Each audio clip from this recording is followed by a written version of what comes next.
And the only way that we can continue to do that is to continue to pray for those children who are lost to families, the survivors who still exist and are still in our midst. We do not know how many for sure lost their lives. We do not know for sure the tragedies that they went through. There were times when the government or those who were taking the children said, "We will take your kids if you do not sign this document I have here. We will keep them and you will never see them. But if you sign that document and cede the land that you have, we will in turn return the children to you." And you know from what has happened, the news media and all the things that have covered, this did not happen. There was no intent to return the children to us. There was no intent to even do that. Although you have to remember, some did survive. Maybe some did get home. Some ran away. But if I take you to the middle of New York City and turn you loose, all right, find your way back South Dakota. Find your way to Manhattan. Find your way to Connecticut. You have no idea. Bring somebody from New York, put them on the Cheyenne River, put them on the reservation, put them on the Sisseton Reservation. Now find your way back to where you live. So imagine the children that were taken did not speak the English, had the long hair, were dressed in their own natural wear as their culture provided. And they take you into the school and they say, "No, you can no longer have that long hair. We're going to cut your hair. You can no longer speak your own language." And if you grew up speaking only the Indian language, how would you understand what they were saying to you? How would you know that you were supposed to get a haircut? That you were supposed to take those clothes off and put on the clothes of the white man? If you've seen any of those pictures, you see the girls were all dressed alike, the boys were all dressed alike. What was behind all this? They said, "We want to assimilate you into the white world. We want you to be a part of the white society. And you cannot do that with the type of culture that you represent. You cannot be a part of it because of the way you dress and the way you talk. You cannot be a part of our society." And so the change had to be made. And if you can imagine a 3 or 4 or 5-year-old that did not understand, what you wanted, what did you want me to do? And because you did not understand, because you did not do what I told you, you were severely punished. And you did not know why.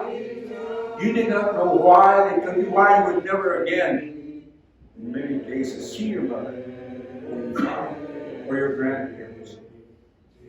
Think of the traumatic effect that it had.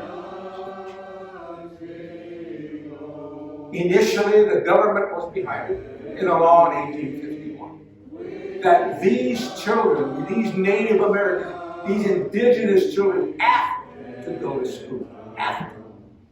And if you did not comply, you faced some severe reprimand at that time.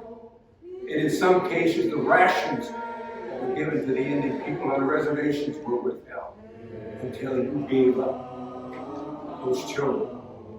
And behind it all is not only the assimilation, but a chance to destroy the Indian culture.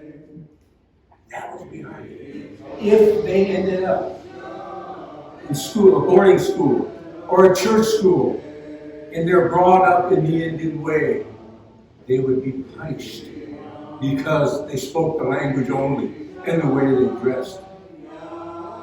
So you think of the many, many children. They figure for a period of time, 150,000 indigenous kids went through those schools. And had it not been for the finding of those 215 graves in June 4th, we would never have. But if you look at everything that's happened through these years, finally coming to the surface, we need to remember, we won't forget those children, those families that have suffered, not knowing what ever happened to my daughter, my granddaughter, my great-granddaughter. We do not want to smooth that over, forget it. We cannot do that. We need to keep the memory of those children alive. And the healing that needs to come from both sides.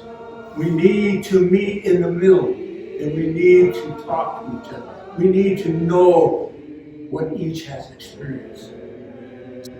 But let's take that step to say, we want the healing to begin. And the only way is to talk with you, to get together, not to hold all those angers within us. Let it come out. Let us talk to each other. And let us come to some kind of reasoning and be satisfied, because we have to live together. You are a part of God's kingdom. You are a part. Each of us has a role in what God gave us.